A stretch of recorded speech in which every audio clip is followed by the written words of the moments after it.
نحمده ونستعينه ونستغفره ونعوذ بالله من شرور أنفسنا وسيئات أعمالنا من يهده الله فلا مضل له ومن يضلل فلا هادي له وأشهد أن لا إله إلا الله وحده لا شريك له إقرارا به وتوحيدا وأشهد أن محمدا عبده ورسوله صلوات ربي وسلامه عليه وسلم تسليما كثيرا أما بعد إخواني وأخواتي rahimani wa rahimakumullah. Alhamdulillah, kita bersyukur kepada Allah Subhanahu wa taala kita bisa kembali melanjutkan pelajaran kita membaca Kitabut Tauhid alladzi huwa haqqullahi 'alal 'abid, diambil dari penjelasan ringkas dari kitab Al-Mulakhas karya Syekh Al-Fauzan hafizahullah ta'ala.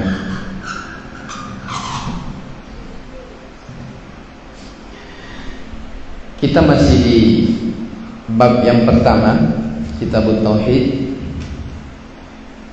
Pada pertemuan sebelumnya telah dijelaskan ya 10 wasiat Allah Subhanahu wa taala kepada makhluknya.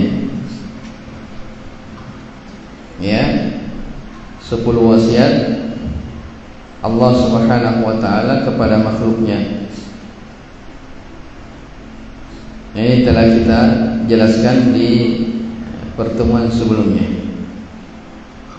Sekarang kita masuk di ucapan Abdullah bin Mas'ud.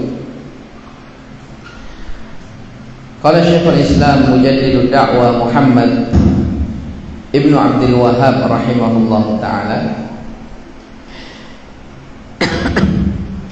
qala Ibnu Mas'ud radhiyallahu ta'ala anhu, man arada an yanzura ila wasiyati Muhammadin sallallahu alaihi wa ala alihi wa sallama allati 'alaiha khatamuhu falyaqra qawlahu ta'ala qul ta'alu atlu ma harrama rabbukum 'alaikum ila qawlihi ta'ala wa anna hadha sirati mustaqiman fattabi'uhu. Al-ayah. Ibnu Mas'ud berkata radhiyallahu ta'ala an, siapa yang ingin melihat wasiat Nabi Muhammad sallallahu alaihi wasallam yang mana cincin stempel beliau tertera di atasnya, ya, jadi wasiat itu ada stempel Nabi sallallahu alaihi wasallam, maka hendaknya dia membaca firman Allah Subhanahu wa taala, qul ta'alau atlu ma harrama rabbukum 'alaikum, katakanlah kemari saya bacakan kepada kalian apa-apa yang Allah Rabb kalian haramkan atas kalian. Itulah 10 wasiat yang kita baca sebelumnya, ya, sampai pada firman Allah, inilah jalanku yang lurus maka ikutilah jalan tersebut. Itu ucapan Ibnu Mas'ud ini dibawakan oleh Syekh rahimahullah, iya, sebagai penguat, sebagai pendukung bahwa apa-apa yang Allah Subhanahu wa taala wasiatkan maka itu pula adalah apa? Wasiat Rasulullah sallallahu alaihi wasallam. Makanya dikatakan oleh Ibnu Mas'ud apa? Siapa yang ingin melihat wasiat Muhammad, baca saja ayat ini. Jadi wasiat Allah menunjukkan apa? Wasiat Rasulullah sallallahu alaihi wa ala alihi wasallam. Kita baca keterangan Asy-Syarih hafizahullah taala. Qala Ibnu Mas'ud huwa Abdullah ibn Mas'ud ibn Ghafil ibn Habil al-Hudhali. Nama Ibnu Mas'ud adalah Abdullah ibn Mas'ud ibn Ghafil ibn Habib al-Hudhali, sahabiyun jalil minas sabiqin al-awwalin. Beliau ini sahabat yang sangat mulia, termasuk dari sahabat dari kalangan sahabat yang pertama kali, orang-orang pertama kali masuk di dalam Islam. Min kibari ulama as-sahabah, Ibnu Mas'ud salah seorang dari pemuka-pemuka ulama para sahabat. Ya. Laziman Nabi sallallahu alaihi wasallam, beliau terus mulazamah belajar bersama Nabi sallallahu alaihi wasallam. Wa tuwfiya sana, dan beliau wafat di tahun 32 Hijriah. Ya, Abdullah bin Mas'ud wafat di tahun 32 Hijriah.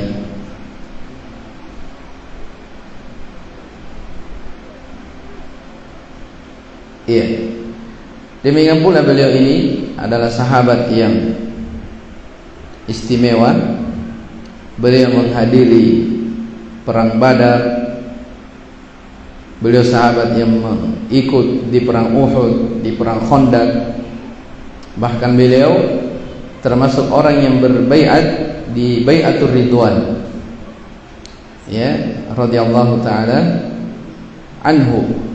Bahkan di di khilafah Umar radhiyallahu anhu, pernah Umar memerintahkan kepada Abdullah bin Mas'ud menjadi pemimpin di Kufah. Ya, menjadi pemimpin di Kufah. Ini sahabat Abdullah bin Mas'ud. Baik. Kemudian kata Syekh wasiyah. Ya, wasiat. Apa itu wasiat? Ini bahasa Indonesia ya, sudah jadi bahasa Indonesia. Jadi ada beberapa kata dalam bahasa Arab itu ya sudah diindonesiakan, seperti wasiyah. Wasiat. Apa itu wasiat? Hiyal amrul muakkadu al muqarrar. Dia adalah sesuatu yang sangat ditekan, ya, yang diharuskan. Khatamuhu al khatam bi fathit ta'i wa kasriha. Kata khatam itu kha-nya ya bisa di fathah, kata khatam ta-nya bisa di fathah dan bisa di apa? Di kasrah. Berarti bisa dibaca apa? Khatamun, dan bisa dibaca apa? Khatimun. Bisa khatam, bisa khatim. Apa khatam artinya? Halqatun dzatu fassin min ghairiha. Ya, khatam artinya cincin yang memiliki batu atau selainnya. Ini tidak samar ya di tengah kita. Jadi cincin terus ada apanya? Batunya. Yang pernah dulu viral. Ya, batu apa namanya itu? Batu akik. Ya. Jadi Nabi memiliki cincin. Ya. Wa khatamtu 'alal kitab. Saya mengkhatam di atas kitab, artinya tobaktu, saya menstempel. Ini penjelasan dari Syekh Hafizahullah Ta'ala. Makanya diterjemahkan, siapa yang ingin melihat wasiat Muhammad sallallahu alaihi wasallam allati 'alaiha khatamu, yang mana stempel beliau tertera di atasnya, maka bacalah firman Allah 10 wasiat itu. Al-makna al-ijmali lil athar. Makna global dari ucapan Ibnu Mas'ud ini, yadhkuru Ibnu Mas'ud radhiyallahu ta'ala anhu anna Rasulullah sallallahu alaihi wasallam law wassa lam yusi illa bima wassa bihi Allah ta'ala. Ya. Di sini Ibnu Mas'ud menyebutkan bahwasanya Rasulullah sallallahu alaihi wasallam seandainya beliau berwasiat, perhatikan bahasanya, seandainya beliau berwasiat, maka beliau tidak akan berwasiat kecuali apa-apa yang diwasiatkan oleh Allah Subhanahu wa taala. Ya. Fa inna Allah qad wassa bima fi hadhihi ayat, karena Allah telah berwasiat di dalam ayat itu yang kita baca kemarin. Berarti ucapan Ibnu Mas'ud di sini, siapa yang ingin melihat wasiat Rasulullah yang ada cincin stempel beliau, itu wasiat tidak terjadi. Paham? Tidak terjadi. Akan saya sebutkan sebentar dalam Sahih Bukhari hadis yang menunjukkan hal ini. Jelas ya? Makanya di sini saya katakan, seandainya Nabi sempat berwasiat, maka beliau tidak akan berwasiat kecuali sama dengan apa? Wasiat Allah Subhanahu wa taala. Iya. Li'annahu subhanahu qad khatama kulla ayatin minha. Allah, kenapa dikatakan Allah berwasiat dalam ayat itu? Karena Allah Subhanahu wa taala telah menutup di setiap akhir ayat dengan apa? Dzalikum wasaqum bihi. Itulah ya yang diwasiatkan kepada kalian. Wa inna ma qala Ibnu Mas'ud dzalika lamma qala Ibnu Abbas radhiyallahu anhuma. Perhatikan.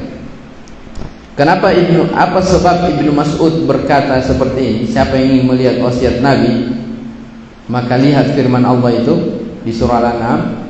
Ini sebabnya. Perhatikan. Ibnu Mas'ud berkata demikian, lamma qala Ibnu Abbas radhiyallahu anhuma, yaitu ketika Abdullah bin Abbas berkata, innar radiyata kullu radiyah ma hala bainana wa baina ayyaktuba lana Rasulullah sallallahu alaihi wasallam wasiyatan. Apa kata Ibnu Abbas?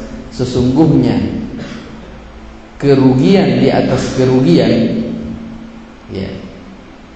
Sesungguhnya kehancuran di atas kehancuran, yaitu tatkala Nabi antara kita dengan wasiat Nabi sallallahu alaihi wasallam itu terhalangi disebabkan karena perselisihan kalian. Saya akan bacakan sebentar hadisnya. Kenapa Nabi tidak jadi membuat wasiat di waktu itu? Karena ada perselisihan yang terjadi di tengah para sahabat. Makanya Nabi tidak jadi menulis wasiat, kemudian Nabi wafat. Makanya Ibnu Mas'ud mengatakan apa? Kalau antum mau melihat wasiatnya Rasulullah, baca saja ayat itu tadi. 10 wasiat. Karena wasiat Allah sama dengan wasiat Nabi sallallahu alaihi wasallam. Maka di sini katakan, fadzakkarahum Ibnu Mas'ud radhiyallahu anhu anna indahum minal Qur'ani ma yakfihi. Ibnu Mas'ud pun mengingatkan mereka para sahabat bahwa di sisi mereka itu ada Al-Qur'an yang sudah cukup bagi mereka sebagai wasiat. Ngapain kalian minta kepada Nabi untuk apa? Diberi wasiat. Al-Qur'an sudah cukup. Fa inna an-nabiyya sallallahu alaihi wasallam la wassa lam yusi illa bima fi kitabillah. Karena Nabi sallallahu seandainya berwasiat, maka beliau tidaklah berwasiat kecuali sama apa yang berada di dalam Al-Qur'an. Baik. Munasabatu hadzal athar lil bab. Hubungan ya ucapan Ibnu Mas'ud ini dengan bab. Ya, itu bahasanya di situ athar ya, athar. Athar itu biasanya kalau dibahasakan dia adalah ucapan para sahabat atau tabi'in atau tabi'ut tabi'in. Kalau ucapan Nabi namanya apa? Hadis. Ya, kalau athar itu biasanya digunakan ucapan para sahabat atau tabi'in atau tabi'ut tabi'in. Makanya disebutkan di sini Syekh, hubungan athar ini dengan bab adalah bayanu anna ma dzukira fi hadhihi al-ayat kama huwa wasiyatullah fa huwa wasiyatu rasulih sallallahu alaihi wasallam.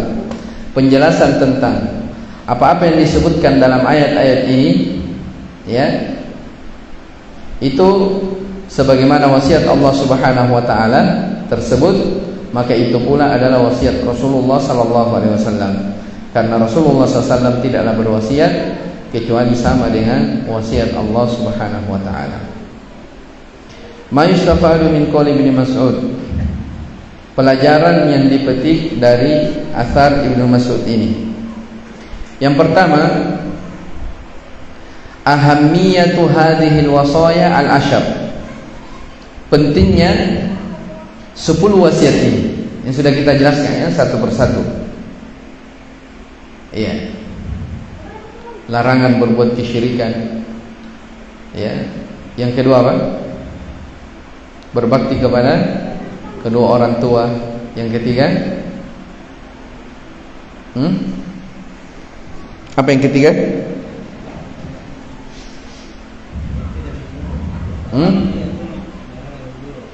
Larangan membunuh anak karena takut miskin. Yang keempat, ya, tidak mendekati perbuatan kekejian yang nampak ataupun yang tersembunyi. Larangan membunuh jiwa yang Allah haramkan. Kemudian keenam, tidak boleh mendekati harta anak yatim. Yang ketujuh, larangan dari mengurangi takaran dan timbangan. Diperintah untuk berbuat adil. Itu yang ke-8 ya. Kalau berucaplah yang adil. Yang ke-9, terhadap wasiat Allah tunaikan. Yang ke-10, kewajiban untuk mengikuti jalan yang lurus, jalannya Nabi sallallahu alaihi wasallam, dan larangan mengikuti jalan-jalan syaitan yang menyesatkan itu. Itu 10 wasiat Allah Subhanahu wa taala. Syekh katakan di sini pentingnya 10 wasiat. Asalnya yang kedua dari pelajaran yang dipetik, anna Rasulullah sallallahu alaihi wasallam yusi bima awsa bihillah. Rasul itu berwasiat sama dengan yang diwasiatkan oleh Allah Subhanahu wa taala. Fa kullu wasiyatin lillahi fa hiya wasiyatun li Rasulih sallallahu alaihi wasallam. Maka setiap wasiat Allah itu adalah wasiat Rasulullah sallallahu alaihi wasallam juga. Baik. Yang ketiga, umqu ilmi sahabati wa diqqatu fahmihim li kitabillah. Ya, kedalaman ilmu para sahabat dan kedetailan pemahaman mereka terhadap Al-Quran. Dipetik dari mana itu? Jadi pelajaran, diantara pelajaran yang dipetik dalam ucapan Ibnu Mas'ud ini, bagaimana dalamnya ilmu para sahabat dan kedetailan pemahaman mereka terhadap Al-Quran. Dari sisi mana? Siapa yang tahu? Syekh katakan apa? Kedalaman ilmu sahabat dan kedetailan pemahaman mereka terhadap Al-Quran. Dari sisi mana? Dari sisi mana dikatakan sahabat itu dalam ilmunya terhadap Al-Quran?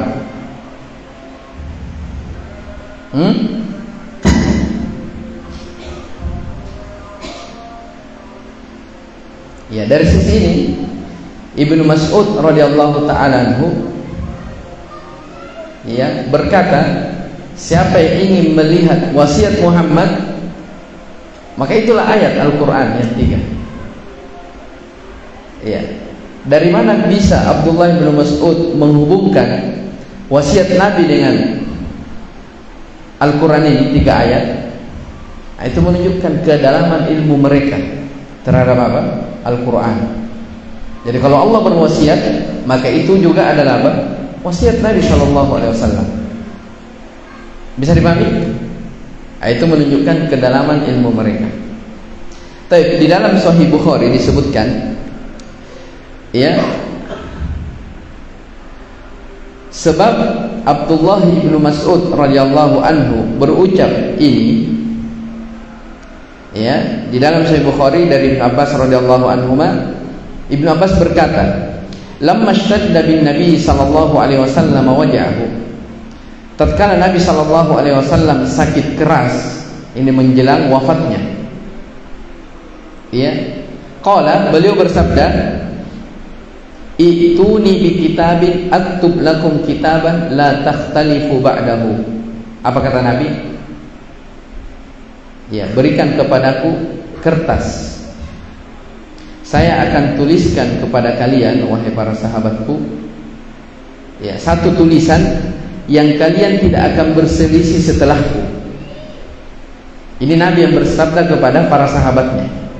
Dia minta apa? Nabi minta kertas sebelum beliau wafat, sakit keras, minta kertas kepada para sahabat supaya beliau menulis wasiat dengan tujuan apa? Para sahabat tidak berselisih setelah Nabi SAW meninggal. Maka Umar di waktu itu berkata, Inna Nabiya sallallahu alaihi wasallam ghalabahul waja'. Nabi ini sudah dikuasai oleh rasa sakit.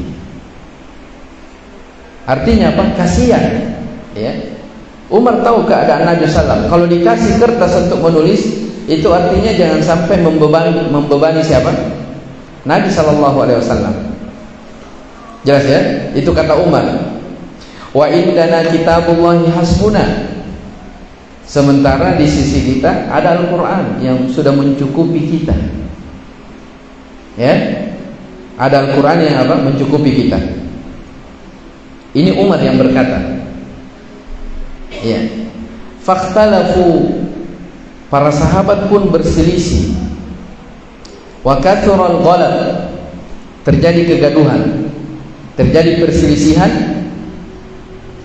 ya, di tengah para sahabat tentang kejadian ini.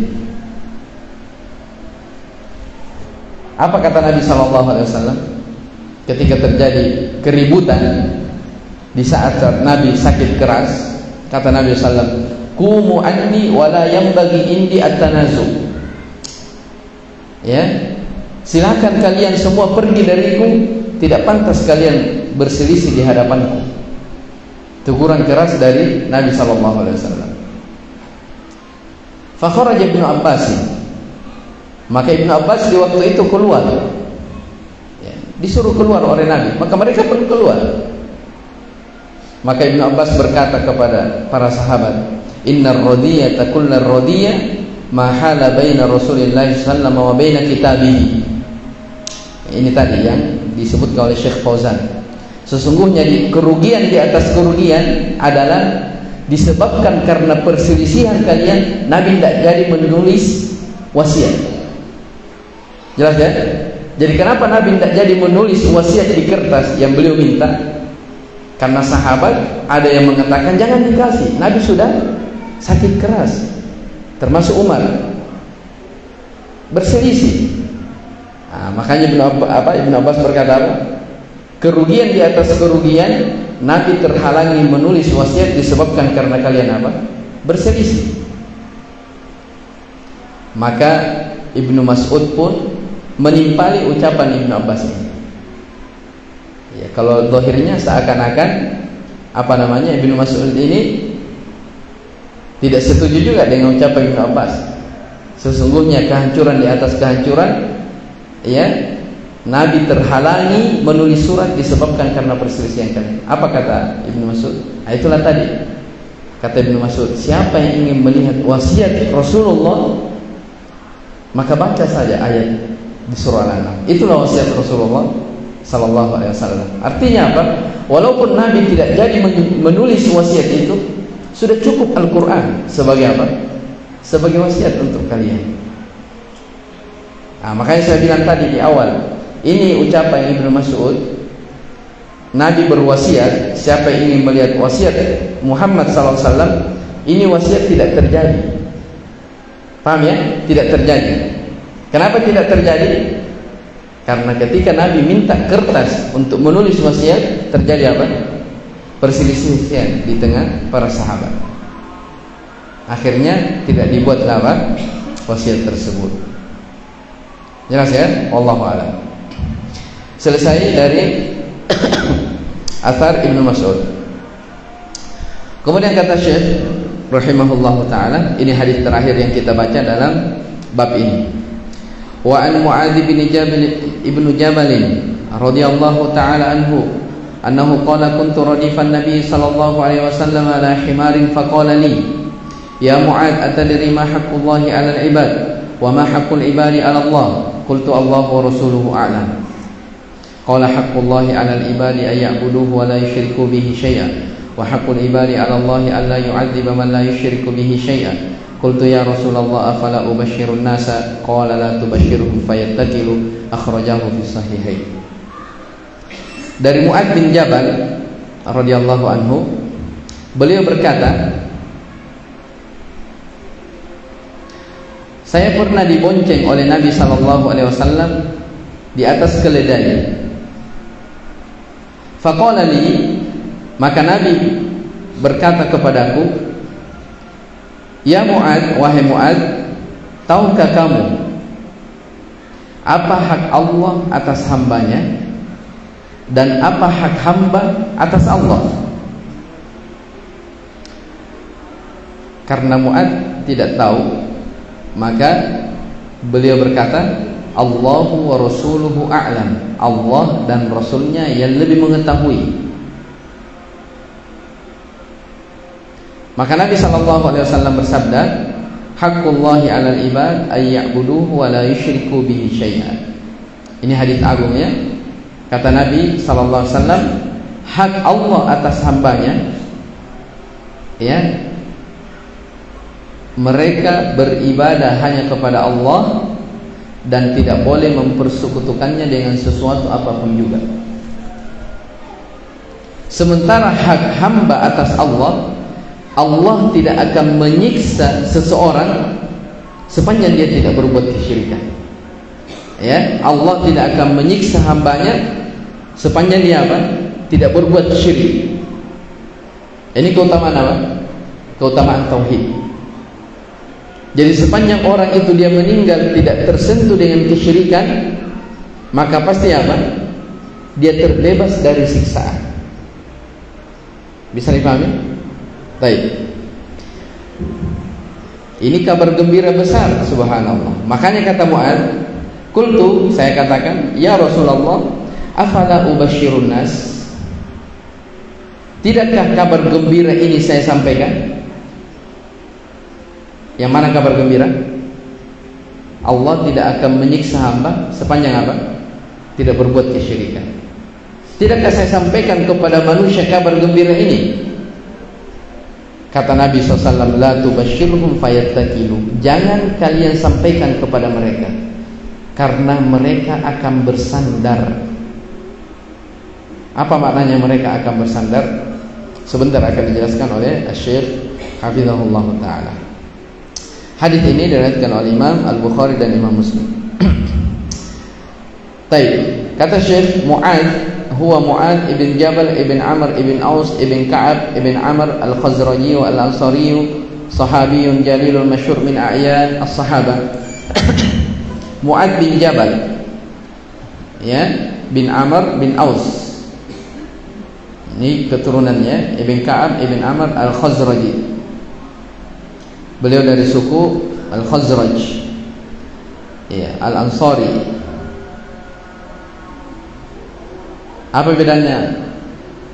Apa namanya? Suku Aus, suku Khazraj dan Al-Ansari. Iya. Sering kita dengar ya, suku Aus dan apa? Khazraj. Suku Aus dan Khazraj itu dia adalah suku besar yang ada di kota Madinah di waktu itu. Ya, sebelum datangnya Islam, suku Aus dan Khazraj ini dikenal dengan orang yang, ya, kalau bahasa Makassarnya mungkin Pak Bambang. Ya, sedikit sibak. Ya, sedikit berperang dua suku ini, saling menumpahkan darah. Ketika datang Islam, mereka menganut Islam, mereka berdamai. Itu yang disebutkan dalam firman Allah, wadhkuru ni'matallahi 'alaikum id kuntum a'da'an fa'alafa baina qulubikum fa asbahtum bi ni'matihi ikhwana. Ya, ingatlah nikmat Allah Subhanahu wa taala atas kalian tatkala kalian dulunya bermusuh-musuhan. Lalu Allah satukan hati kalian. Allah satukan hati kalian dengan apa? Dengan keislaman. Ya, padahal apa namanya, fa asbahtum bi ni'mati ikhwana, sehingga kalian pun menjadi apa? Bersaudara. Orang yang suku Aus dan Khazraj yang masuk Islam, mereka disebut dengan sahabat apa? Al-Ansar. Kan kita tahu ya, dalam Islam itu ada sahabat namanya apa? Muhajirin, ada apa? Al-Ansar. Muhajirin itu sahabat Muhajirin, sahabat yang dari Mekah berhijrah ke mana? Ke Madinah. Kalau sahabat Ansor, dia adalah sahabat yang sudah menetap di mana? Di Madinah. Ya. Makanya dikatakan dia Ansor. Mereka lah yang menolong apa? Sahabat Nabi SAW yang berhijrah ke Madinah. Makanya disebut apa? Ansor. Ansor kan artinya apa? Penolong. Ya, jadi ketika Nabi dan para sahabatnya terusir dari Mekah ke Madinah, ada sahabat Ansor yang menolong mereka. Ini sahabat Ansor, mereka dari suku Aus dan Khazraj masuk Islam. Jelas ya? Suku Aus dan Khazraj masuk Islam. Di waktu itu sebelum terjadinya perang, setelah terjadinya perang Badar, kalau tidak salah ingat di tahun ketiga Hijriah, Nabi menetap di Madinah sudah 3 tahun, terjadi perang Badar. Dan perang itu dimenangkan oleh siapa? Kaum muslimin. Ya, dimenangkan oleh kaum muslimin. Ternyata ada orang-orang yang belum masuk Islam. Ya, ada orang yang belum masuk Islam dari suku Aus dan Khazraj, karena mereka dikalahkan padahal dia tinggal di Madinah. Mereka takut. Ya, mereka takut kepada sahabat Nabi SAW. Sebab kalau mereka tidak lari dari Madinah, pasti dia akan dibunuh juga. Sebab terjadi peperangan, mereka kalah. Supaya mereka tidak dibunuh, mereka masuk Islam secara zahir, tapi menyembunyikan apa? Kekafiran dalam hatinya. Muncullah sejarah apa? Orang-orang munafik. Paham ya? Jadi orang munafik itu asalnya dari mana? Dari suku Aus dan Khazraj juga. Orang yang tadinya mau dibunuh, tapi karena dia berucap dengan lisannya la ilaha illallah, tapi masih benci kepada Nabi, makanya muncullah kemunafikan pada dirinya. Ya, jadi kemunafikan itu berasal dari apa? Suku Aus dan Khazraj. Makanya kalau kita baca sejarah di Mekah itu tidak ada kemunafikan, belum ada orang munafik. Nanti Nabi pindah ke kota Madinah baru terjadi kemunafikan yang diketuai oleh siapa lagi?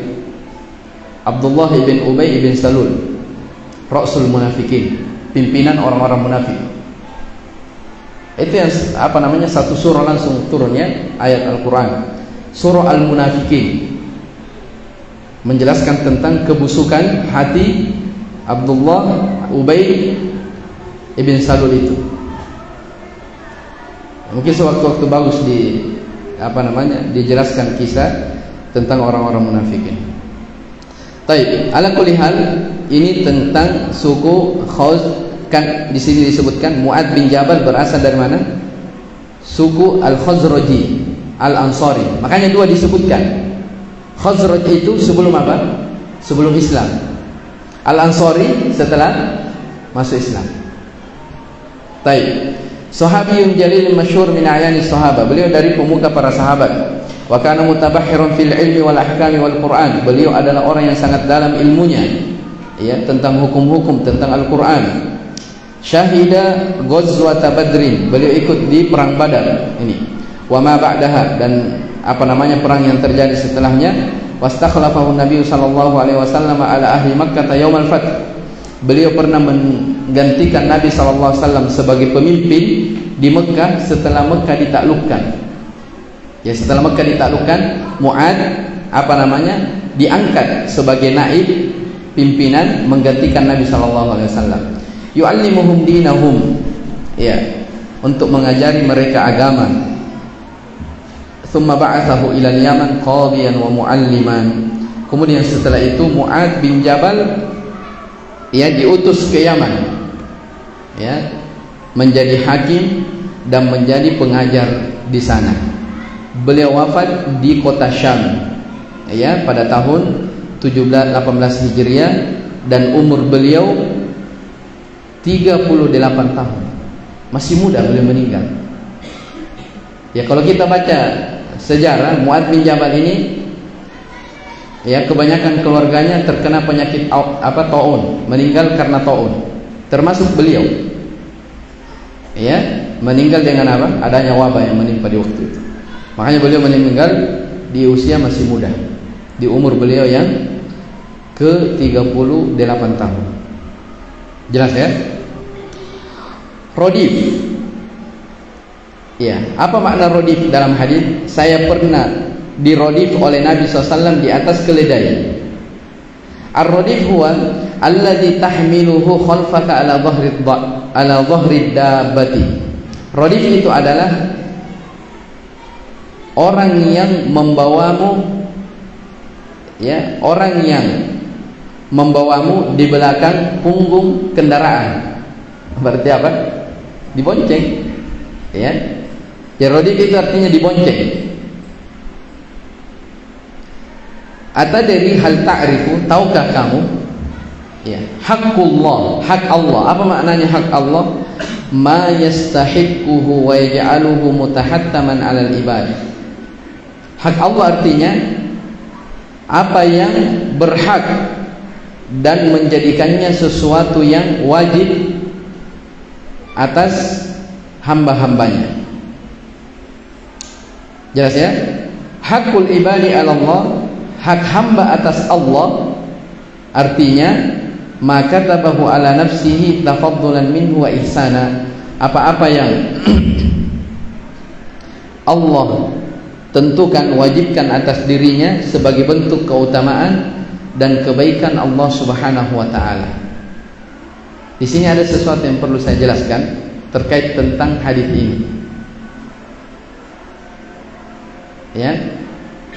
Kalau hakullahi 'alal ibad, hak Allah atas hamba itu tidak dipahami, ya, tidak ada masalah. Apa namanya? Allah memiliki hak atas hambanya. Apa itu? Hamba beribadah kepada Allah, tidak boleh berbuat kesyirikan. Yang kedua ini perhatikan, hak hamba atas Allah. Ya. Jadi si hamba memiliki hak kepada Allah Subhanahu wa taala. Ya. Pertanyaannya, apakah si hamba yang mewajibkan Allah harus menunaikan haknya? Saya ulang. Apakah si hamba mengharuskan Allah untuk dibalas dari kebaikan-kebaikan yang dia lakukan? Ini hati-hati ya. Kalau antum bilang iya, bahaya, jatuh dalam pemikiran Mu'tazilah. Iya. Makanya Syekh Fauzan mengatakan di sini, hak hamba atas Allah bukan artinya si hamba mewajibkan Allah untuk membalas kebaikan hamba, tidak. Tapi apa? Maka tabahu ala nafsi. Apa-apa yang Allah wajibkan atas dirinya sendiri. Bukan si hamba yang mewajibkan apa? Allah Subhanahu wa taala. Karena tidak boleh, tidak ada hak. Ya, si hamba itu tidak boleh apa? Mewajibkan Allah sesuatu.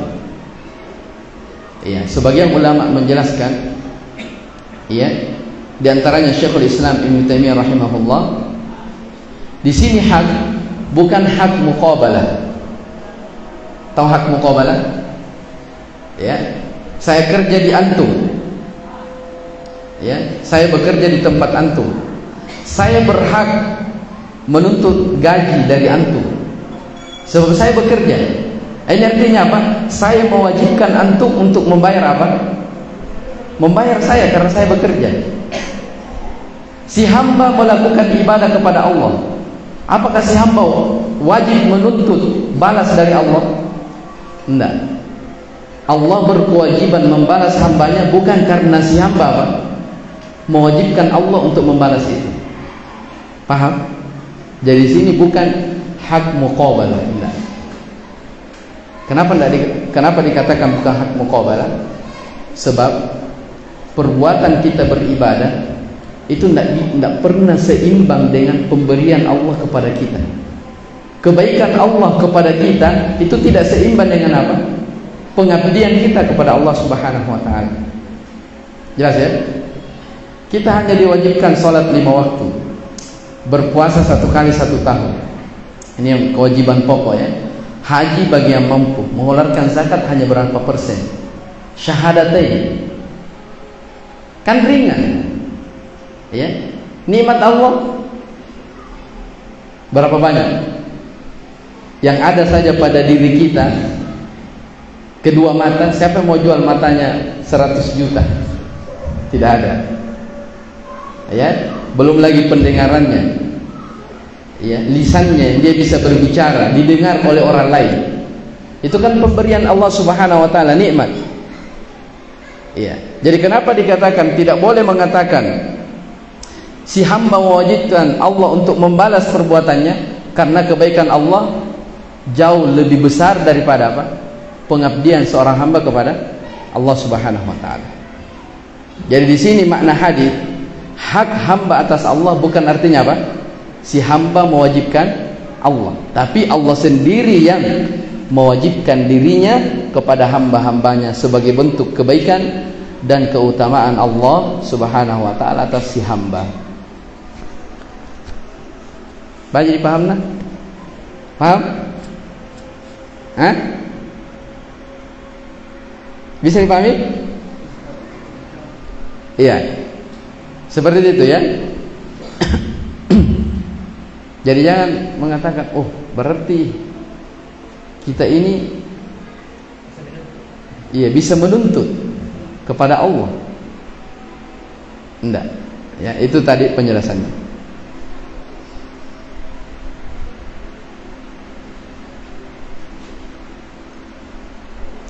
Kemudian kata Syekh, ubashirun nas ukhbiruhum bidzalika liyasurruhum. Tidakkah kabar gembira ini saya sampaikan? Maksudnya saya sampaikan supaya mereka bergembira. Fayattakilu, jangan sampaikan kabar gembira itu mereka akan bersandar. Apa makna bersandar dalam hadis? Lihat keterangan penulis, ya'tamidu ala dzalika fayatruku at-tanafusa fil a'malis shalihat. Mereka akan bersandar di atas itu. Yang jelas dia bertauhid, tidak berbuat kesyirikan sudah. Walaupun minum khamar, berjudi, mabuk-mabukan, tidak apa-apa, yang jelas bertauhid. Nah, itu maknanya. Ya. Saya katakan, ya, mereka akan bersandar di atas tauhid. Sehingga mereka pun meninggalkan berlomba-lomba dalam melakukan amalan-amalan kebaikan. Kan dalam hadis dikatakan apa? Kapan si hamba beribadah kepada Allah, apa hak hamba atas Allah, Allah tidak akan menyiksa hambanya sepanjang mereka tidak berbuat apa? Syirik. Mu'adz mengatakan, wahai Rasulullah, tidakkah kabar gembira yang saya sampaikan? Nabi mengatakan, jangan sampaikan, mereka nanti akan bersandar. Maksudnya, ya, yang jelas kita bertauhid, berarti pelanggaran-pelanggaran yang lain tidak apa-apa. Nah, ini maknanya apa? Ini namanya bersandar nantinya manusia. Maka Nabi di waktu itu melarang Mu'adz untuk menyampaikan kabar gembira itu. Terus kenapa bisa sampai ke kita kalau tidak disampaikan? Kenapa bisa sampai hadis ini ke kita kalau tidak disampaikan? Berarti apa? Disampaikan, tapi bukan di waktu kejadian ini, bukan. Setelah Nabi SAW meninggal, beberapa waktu lamanya Mu'adz menyampaikan hadis ini kepada sahabat-sahabat yang lain karena takut dianggap sebagai orang yang apa? Menyembunyikan ilmu. Makanya hadis ini apa? Sampai kepada kita. Seandainya tidak disampaikan, tidak mungkin kita baca sekarang ini. Paham ya? Baik, insyaallah taala kita akan baca penjelasan hadis ini di pertemuan yang akan datang. Masih ada beberapa sedikit fawaid dari hadis. Insyaallah taala kita lanjutkan di pertemuan yang akan datang. Wallahu taala a'lam.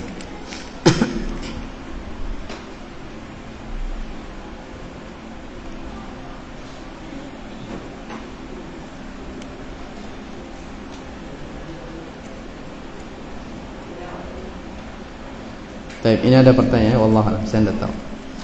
Subhanakallah bihamdik, asyhadu an la ilaha illa anta, astaghfiruka wa atubu ilaik. Alhamdulillahirabbil alamin.